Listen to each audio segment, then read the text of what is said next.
Right, so yesterday, Christmas Day 2025, and the royal family does their annual stroll from Sandringham House to the little church on the estate.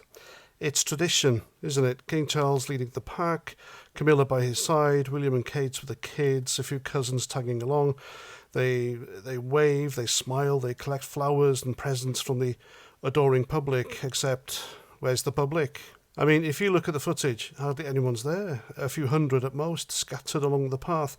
One reporter even said she arrived at 6:30 in the morning and was surprised the crowds weren't huge. In previous years, people queued from the crack of dawn, thousands of them, lining the route like it was some, a cup final or something. But this year, tumbleweeds. You could hear the birds chirping over the polite clapping. And don't tell me it's the weather either. It was crisp and sunny.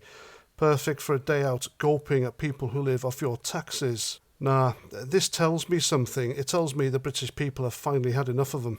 Enough of the woke king for a start. Charles has spent decades lecturing us about climate change, organic farming, and now he's banging on about unity and diversity in his Christmas speech. So while the country's falling apart, energy bills through the roof, immigration out of control, and towns turning into no-go zones. But never mind that. Let's all hold hands and celebrate diversity, shall we, from a man who lives in multiple palaces surrounded by servants. Spare me. And then there's his brother, the elephant not in the room, Andrew, the former prince who's destroyed whatever was left of his reputation and the family's with his lies about Jeffrey Epstein. I don't sweat, he said. I was at Pizza Express in Woking. Yeah, pull the other one. The man's been stripped of all his titles, kicked out of royal duties, and wisely kept away from Sandringham this year. But the stench lingers, doesn't it? People aren't stupid. They remember. The cameras captured it all until they didn't, apparently. As the royals were walking back, greeting the handful of loyalists, some voices started shouting. What exactly? We don't know, because mysteriously, the live feed cut away, just like that. Was it a technical glitch, or did someone in the control room think, better not let the plebs hear this? Either way, the message is clear, isn't it? The magic's gone.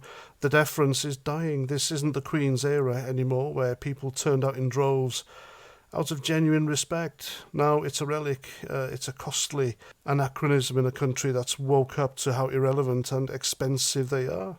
The crowds are shrinking because the people's patience has run out. We've got real problems, and these pampered parasites aren't part of the solution. They're part of the problem. So if the royals had any sense, they'd take the hint, but they won't, will they? They'll carry on smiling through the embarrassment, pretending everything's fine, until next year when there might not be anyone there at all. So there we go, the people have had enough of the royals. What do you reckon? Let me know in the comments. I'm Paz49, thanks for watching, and until the next time, Roger Trout.